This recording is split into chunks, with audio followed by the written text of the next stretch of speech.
Hey, what's up, everybody? BDO44 coming at you with another video. All right, so with a few things in the NBA I'd like to talk about since the NBA is in full effect and I've been paying pretty close attention to it, doing my fantasy basketball thing as well. And there's some things that are popping off that I guess I could just sound off on. First of all, the Washington Wizards beat the Dallas Mavericks yesterday. You got a couple of teams in Texas that have some point guard issues right now. Jason Kidd said he don't have a point guard on his roster right now, which is a real shot at D'Angelo Russell. Obviously, when Kyrie comes back, that's not going to be the same dynamic, but the fact that he doesn't trust D'Angelo Russell to run the point is really telling. And unfortunately for D'Angelo, this is Jason Kidd we're talking about. This isn't just some regular coach. This is somebody who's probably top 25 player in his position. So if he says you're not a point guard, he's probably more qualified than most. Now, I do think that D'Angelo Russell can facilitate better than Jason Kidd is giving him credit for, but I think D'Angelo Russell's deficiencies on the defensive end and some of his hit or miss shot-making stuff can make it so it's very difficult for that team to rely upon him, as it was for us to keep him on the floor. We were just not – the Lakers were not really playing our best ball with him running the point. But I do think for the structure of the Dallas Mavericks roster, it would be ever so wise to try to just make it work if you're Jason Kidd. I would tell Jason Kidd, your roster is makeshift. Is that the right way to phrase it? They just put it together last minute because, of course, they wanted to move Luka and do everything that they've done, get all them damn centers and all that. I don't hate what they have, but I do think they have work to do to make it fit, and they have to make some trades to make the roster fit. I would make Brandon Williams more someone that I use a little more. I'd play him more. I play Clay less. I don't believe in Klay Thompson anymore. I'm a big fan of what he used to do. Splash Brother, rings, Hall of Famer, all that is wonderful. He should probably have a statue, him and Steph Curry, a Splash Brother statue outside of Oracle. All of that is real. He's doing great with Meg. I'm happy to see Klay happy, but I ain't putting him on my basketball team right now, y'all. I'm not doing that. I just genuinely believe that the Dallas Mavericks should be in play to make trades sooner than later. If I expect any team to be ready to make a move, it should be Nico and the Mavs, because they have a bunch of centers. You got a bunch of teams who need centers, and then you have a glaring need for a point guard. So if you have a team that has a bunch of point guards who could use a center, which I'm sure somebody out there could, Nico needs to be on the phone with them and making a move. Now, it's tricky for me because on one hand, I think that, it's easy to blame Nico Harrison for what he clearly says was his decision to trade Luka Doncic. But I do think that at this point, we're looking at something deeper than just a GM's decision. I think there's a whole lot of corruption. So if I'm looking at that, believing it's corruption, then I don't think that Nico's a complete idiot like he makes himself look like when he takes credit for this Luka trade. With that being said, I'd imagine he wants his team not to suck. And furthermore, would imagine that it wasn't his vision that he have 5 centers or 4 centers or however many they got on that roster. All of that being understood, if they want this to work out, they're going to have to get themselves a point guard, and they have to be fine with moving on from some of those centers, because there are teams who would be happy to make a move with you. They're happy to make a move with you. So that's really my take on things. I don't know how soon teams will be willing to make a move. I don't expect a trade within the next week or two or nothing like that, but within the next month and a half, 2 months, I think Dallas would be wise for making a move and making their roster make more sense. Go get yourself some ball handlers. They don't have to be world beaters. Just go get you somebody. I think of a guy like TJ McConnell out in Indiana. It's a down year for the Indiana Pacers. They got Ben Shepherd stepping into a bigger role right now. You got all kinds of different movement in their roster with guys who are stepping up ready to play. They could use a center that they got out there. The reverse dunk guy that used to play for the Lakers and Memphis Grizzlies, I can't think of my man's name right now, but they picked him up to fill in their center position. Obviously, they lost Turner to the Bucks. They need a center bad as hell. and they got a point guard that you can use. I don't see why both of those teams aren't on the phone with one another trying to make something happen. Give me TJ.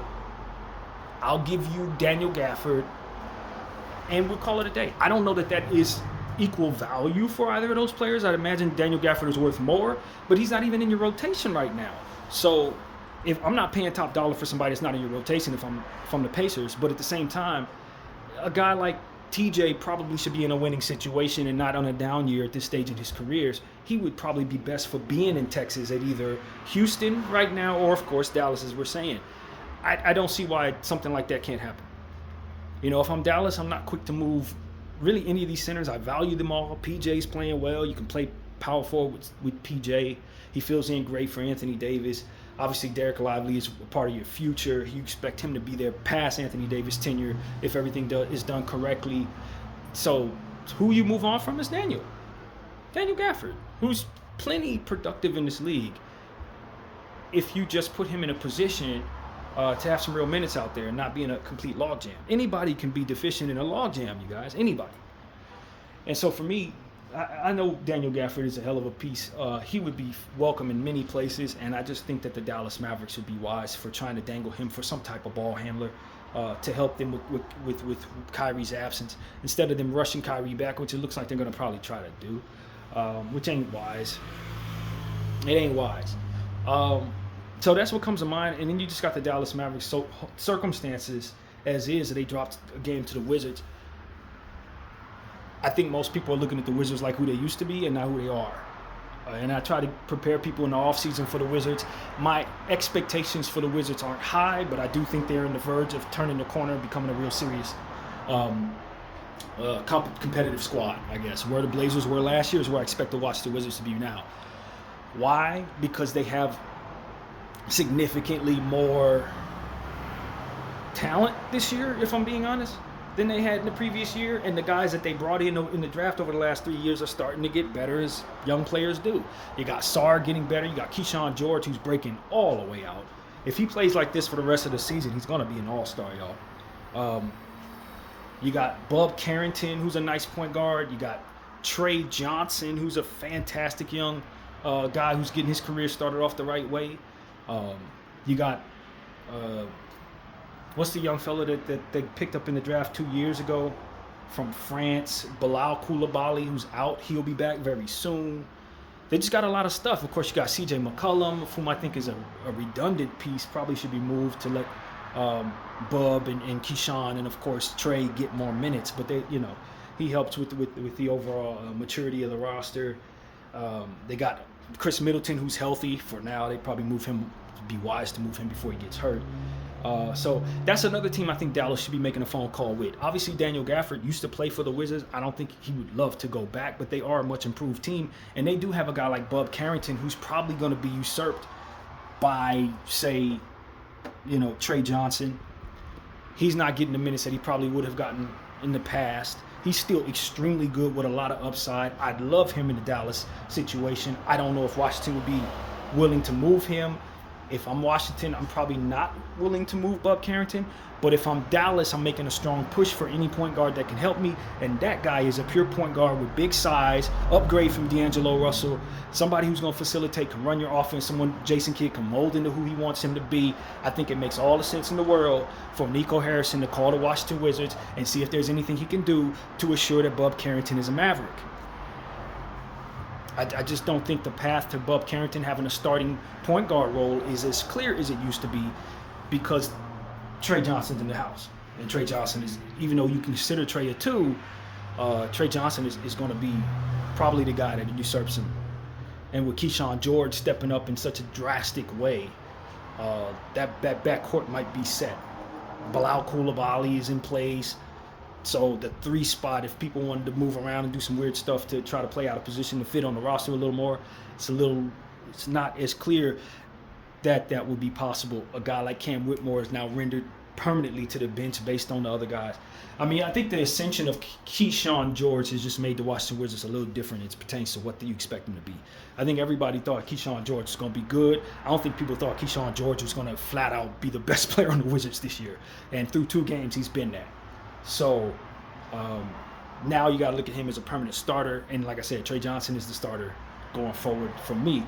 So Bub Carrington becomes somebody that you could potentially move on from. Now, do you want to sell low on a young player that's still developing like Bub Carrington? I don't think so. In most situations, absolutely not.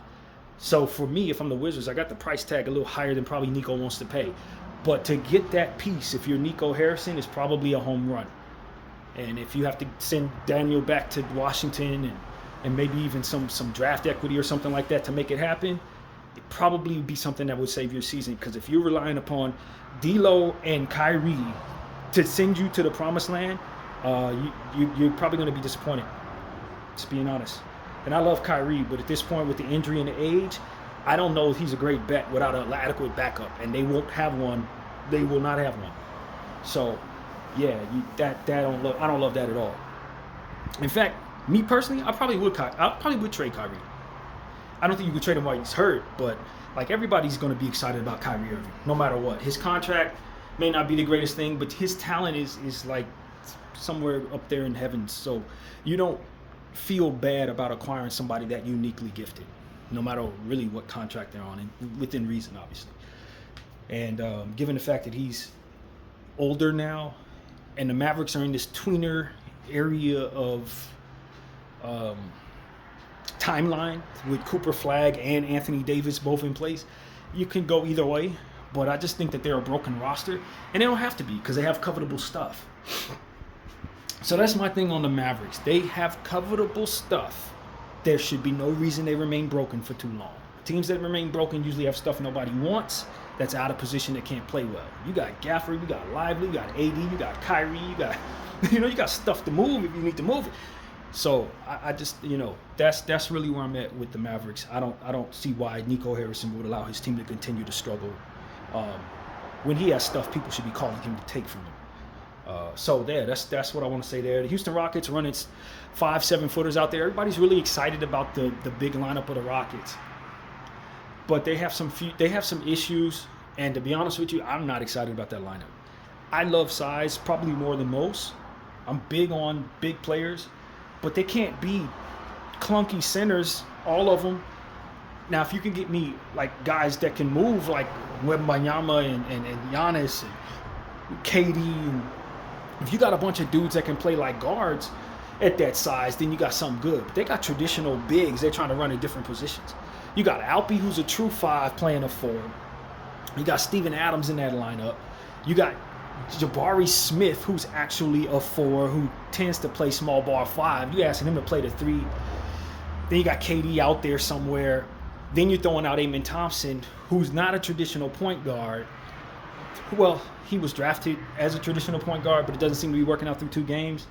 Asking him to kind of play that role, it's just not good. I don't like the lineup. I don't like the fit. You're asking Capella to come in there behind Steven Adams and kind of do the same stuff. It's just, the idea of it could sound good to some, but when you tell me who specifically is running that big lineup, I'm saying, nah, that's not going to work. That ain't going to work. You can run that out there 82 times and you're not going to get anything. It's not going to get better as you continue to run it. I think Ime should abandon that. Abort mission when it comes to that lineup. Get out of that fast, man. Reed Shepherd should be asked to play point guard a bit more. I don't know that they really want him to play point guard. He's a traditional 2, but he really does a little bit of everything. He's a little undersized, but his defensive ability is amazing for his size. His offensive efficiency in college was amazing. He's a 2-way stud. I don't know that he's getting what he needs there. And I think they could use what he does, but for whatever reason, Ime's not audibling into it properly. I think Reed Shepherd should be playing the 1 with like 30 minutes a night right now. And they just have a different vision for the roster, trying to be creative, and I don't think it's working. They're getting beat by the likes of the Wizards. Much improved Wizards, but they're the Wizards. And so, no, wait, they lost to Detroit. Sorry, they lost to Detroit. And the Wizards, right? They lost to both of those teams? Is that how that went with the Rockets? I don't know. I'm having a hard time keeping up with these teams. Whatever the case may be, they're losing to teams that you would expect not to lose to, especially at home. I know they lost to Detroit, but I don't know who else they lost to. I forgot who else they played, but they lost the game too. Whatever the case may be, to get beat like that, nah. there's no reason to do that with the roster that they have. I know they missing Fred VanVleet, but it's no reason for the Rockets to look as bad as they do with the talent they have on the roster. They too, like the Dallas Mavericks, need to make some moves to get themselves a point guard right now. I'd be calling the Washington Wizards for Bub Carrington. I would be calling the Indiana Pacers for TJ McConnell. You know, those are two names that came to mind, but I'm sure there are even more appropriate names as well that I'm just not thinking of. Point is, go get somebody at the guard spot. Even if you have to give up some second-round draft equity to make it sweet, you should probably do that. Because your timeline is right now, and right now you're not in a position to really contend. That's really what it is. So that's what I see there. You know, the Luka Doncic looks amazing. I'm so happy. I think the Lakers should feel great about him. Going forward, they do need to try to make some things happen around him that maybe isn't in place right now. We got everything clicking yesterday. All of our role players look great, but that's not what we can expect. Those guys are not overly consistent. You had a perfect storm yesterday. That's not something you can count on with the Lakers. I think we need to improve our role-playing situation a little bit, continue to tweak things with our rotation if necessary. But we looked great yesterday. I'm super excited about that. We'll see what happens from here. The Clippers situation, they are the most hot and cold team to start the season, man. They got blown out by 1 million against somebody and then turned around and blew someone out by 1 million yesterday. Their older team, Bradley Beal, looks like he's potentially washed. I don't think it's that much of a big deal, though, because they do have other guards that they can, slot properly to get the most out of. What I think is interesting with the Clippers is that they have a plethora of centers at this point. They could also maybe be a seller for a center. When you talk about Niederhauser, I think Koenig Niederhauser, the rookie, he's an energy guy, probably not ready to go yet, but he's there in place. You got Collins in place.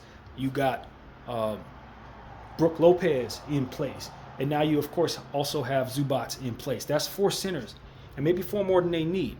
You also have, not 4 more than they need, but there might be too many. You also have Kobe Brown, who could potentially be a big enough guy to play the center position. It's just a little bigger than you maybe need to be. I don't particularly think those guys are fragile, per se. I think it's all, there's a balance to say that there's always good to have depth at the center position, but it's also very good to kind of condense some of that and maybe bring yourself a bit more wing and athleticism help. So I don't know. I think the Clippers are potentially a dangerous contending team. That first game probably was a hiccup. I don't expect for them to play poorly. Maybe yesterday's game was a bit of a hiccup too. I don't think you can expect them to win by 30 every night. But somewhere in between, I do think they'll be a legitimate playoff team, and I do think if you need a center out there, the Clippers wouldn't be the worst team to call, see if they can get involved, just like the Dallas Mavericks. So that's kind of where my head is. Just certain teams have a plethora of things that other teams need, and probably have some things that they need themselves, and they should be very, very open to making moves. They should be very, very open to making trades. Who else comes to mind, man? I don't know how much time I have because I do have to do some things. About 7 minutes. What comes to mind for me also is just looking at what I'm seeing from the Pacers. It is a down year, just like with the Boston Celtics. But I am extremely intrigued by the guys that they have stepping up. Jarris Walker looked like he was stepping up a little bit in the game that I was watching. He's ready to take a bigger role. I think he's interesting. As I mentioned, Ben Shepherd has been popping up all over the place as a must-add in fantasy leagues. Seems like he's doing big things to start the season. So guys are kind of living without their star who went down with the Achilles last year. And I think they're still a competitive team, a very competitive team. I would not be surprised if they make a playoff run even without him. And so it's going to be tough without the center position straightened out. I do think they could probably afford to make a move to get a center since they lost Turner the way that they did. So that's just what comes to mind. I think the Pacers are somewhat intriguing, just looking at them kind of trotting what they have out there and still finding a way to be productive and maybe finding some production in some areas that they weren't expecting to find it. So that's really cool there. What else, man? There's something else coming to mind, I'm sure. Some other players that are really balling out. Charlotte's interesting to me. Feel great about Washington. I already mentioned them. Sacramento, I think, could be potentially better than people think. They got Sabonis back. I really like the young player that they got, for the rookie that they just picked up. Actually, both the rookies, Renaud and the other player that I can't think of his name right now. But I do think they potentially could be a upset team in the Western Conference, probably keep somebody from making the playoffs, that type of thing. And I don't think anybody's high on Sacramento, but I just see Malik Monk, Schroeder, DeMar. When those guys start getting used to one another, you're going to find out their roster is a bit more talented than people expect it to be. I know that the Kings are not supposed to be any good, but Zach LaVine, they got a lot of guys down there that you feel good about. Too many guys down there that you want in the foxhole with you for you to just say, oh, this is just a bad team and that's it. I don't think it's going to equate to that. I really don't. I think it'll shake out and they'll be a respectable team, probably winning about 40 games this season. So keep an eye open for Sacramento. I think they could potentially be sellers out there as well. The contract's probably not very movable, though. That's the problem. They got contracts nobody wants. But when you talk about a guy like Malik Monk, I would love to see him get into a situation where he's getting the minutes that he deserves, because he's an all-star level player, in my opinion, and he's just not getting that opportunity playing behind the players he's playing behind. You know what I mean? So I would love to see him. Now, he's not a pure point guard, so I don't think he'd be a solution necessarily for the problems that the Rockets and the Mavericks have. But he can facilitate better than people think. He's definitely a good passer, but maybe not out of the point guard position trying to create for other people consistently. You can get away with it, but it's not something I'm looking to fill in to fill the void. But I tell you, any team in the league would be wise to go after Malik Monk if they need efficiency, if they need athleticism, if they need good free throw shooting. Malik Monk is one of the most efficient athletes you're going to find out there, and I still feel bad about the Lakers not being able to keep him because I know that he's going to continue the ball out going forward. So that's what comes to mind. I just think Malik Monk should be circled as somebody who teams should want right now. They should definitely want him. Let's see. What else, man? There's so many teams out there. Denver Nuggets starting the season a little slow, but looking at Aaron Gordon going off of 50, that was pretty interesting. We'll see how things shake out. It's just too early to tell. And that's the thing about where we're at right now. I think the natural reaction is to say what we see is what we're going to see, and that's just not how this goes. It's the first week of the season. Most of these teams don't know one another. We haven't seen all the injuries that are likely going to shake out that put people in different positions. Certain guys are just starting the season hot. They may not stay that way. You know, that kind of thing is so real when you're talking about an 82-game schedule. In football, it's a little different when you only got like 17 games or whatever. First 2 weeks, you can kind of start to see real trends. First 2 games in the NBA season, you ain't seen nothing. 2 of 82 is telling you nothing. And so we're going to need more time to really get a good understanding, but you kind of want to get ahead of certain things. If you're a fantasy basketball fan, or if you're a team with some needs and you're starting to see guys get off to a hot start, it's probably time to start feeling calls to be sellers for some guys that you want to sell high on, who you know historically are not going to continue to play like this. And I don't think enough of that type of movement is really done in the NBA for whatever good or bad reasons, but it's definitely something that I think logically should be considered. So yeah, that's what comes to mind. The Thunder, they have a guy who's starting to make noise, who I don't think is sort of like Keyshawn George, not supposed to be doing this. They got a guy, man.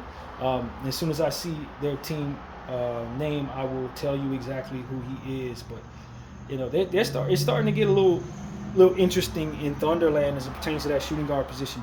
Granted, J-Dub is out. You know, so that is determining a lot. But man, that showed me last year. They got Giddey still on the team. As I'm looking at the Thunder, I'm like, what did I just click on? There's some very old stats. But I'm trying to tell you who it is that's been balling out. It's A.J. Mitchell. A.J. Mitchell had 26 points in a double overtime game against the Pacers. A.J. Mitchell is somebody who, second-round guy out of Santa Barbara, drafted last year. Good player, but he ain't supposed to be popping off the screen like he is for the Thunder right now. I'm not saying he's putting any pressure on the champs to move people around so that he can play more, but I am saying he's somebody, if you're another team, you have your eye on now. It's going to be very difficult for OKC to keep him because he's starting to really show people that he should be acquired. So that's somebody I'd be feeling calls for as a potential breakout piece. So yeah, keep an eye open for him. Ben Mathurin for the Pacers. That's somebody who's starting to get some real minutes. I think there's a prime opportunity for him with the star out for him to kind of step into his own all-star abilities. He's always been able to score 30 points. The question is, does he have the basketball IQ at times? Can he chip in other areas? But if he's going to rebound as well as he's been doing, and ultimately get to the line as much as he's been doing, I think Ben Mathurin has a chance to potentially finally get that opportunity that he deserves. And so that's what I want to say about that particular piece. Thunder, just look out for A.J. Mitchell. Look out. He's starting to break out in a very, very interesting way. Let me see. Let me look at some other stuff, man. It's almost time for me to go down and get those closed. But I did want to mention some more players that I think could potentially be doing some great things to start this season. Maybe people we need to pay attention to right now. If this app will hurry up and load. But yeah, man, it's an interesting season so far, man. Even though we're only 2 games in, we've seen more overtime games than you would expect to see. You've seen more breakout performances from players than you expect to see. Certain guys are starting to show signs of being maybe a little washed, and you're going to have to adjust to that if you're an NBA coach. Some teams are taking some steps forward, some teams are taking some steps back, but it's still early, so it's hard to tell what is real and what is not. But yeah, man, that's the thing. What's his name? Coward, Cedric Coward. I like him over there in Memphis. It's a down year for the Memphis Grizzlies. I think the minutes and opportunities will be there for him. And he's starting his career off really solid. So shout out to Cedric Coward. I've been picking him up on a couple of fantasy leagues here and there. And through 2 games, he's been giving you some real good steals, some good efficiency, 15, 16 points, 36 minutes been given to him, that kind of thing. He's definitely somebody I like a lot in fantasy right now. And what else, man? Jeremy Grant starting the season hot, which is really interesting. No, I don't want the Lakers to go after him. Absolutely not. Keyshawn George's been balling out in Utah. That kind of thing, man. So, and Davion Mitchell's off night. I think I already mentioned him in a previous video. But he started the season off pretty hot. Keep an eye open for him, see if he gets the opportunities or not. And if he continues to play the way he's been playing, he might be somebody to keep an eye open for. If you're a buyer as well. I think about a team, once again, the Dallas Mavericks. You need a point guard. I know doing deals with people like Danny Ainge and Pat Riley is like, shooting your own foot off. But Davion Mitchell is somebody that you should probably be trying to call for if you're the Rockets and the Mavericks as well. If there's a way to get that kid out of there, get him out of there. Also, the Brooklyn Nets. The Brooklyn Nets have nothing but point guards and facilitators. That's all they got. You know what I mean? And I know, Claxton is a nice player, starter. I think Claxton's cool. But is Claxton that? To where they can't bring in a guy at the center position if you offer it to him, Dallas? I don't think they're in that space. I would want to see if I can get one of them players they got over there at that point guard position, because the idea is to bring Jason Kidd somebody who can facilitate, who he can mold into himself. Somebody he can pour all his point guard, genius into and mold post Kyrie into being the running mate with the young fella Flag. Because what I see there right now is a need for the Dallas Mavericks to find Flag a running mate. I understand we're doing this win now crap. All of that is trash. I don't care about with respect to my champion, Anthony Davis, that's our guy. I don't care about his timeline in Dallas, man. That don't move me at all. I don't care about that.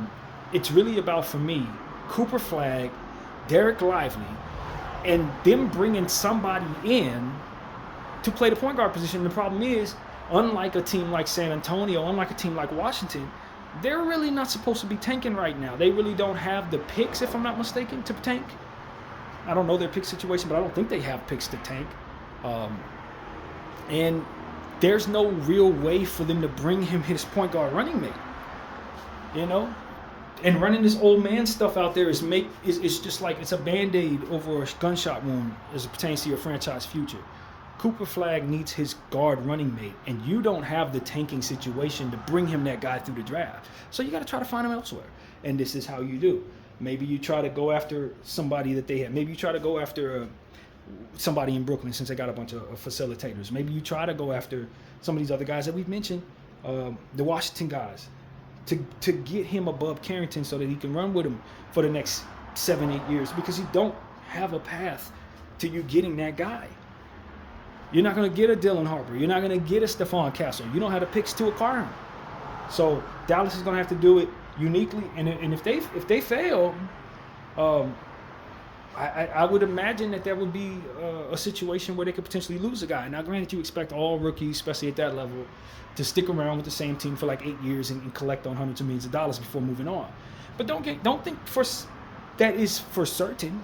You know what I mean? Especially with the off-the-court opportunities for a guy like Cooper Flagg.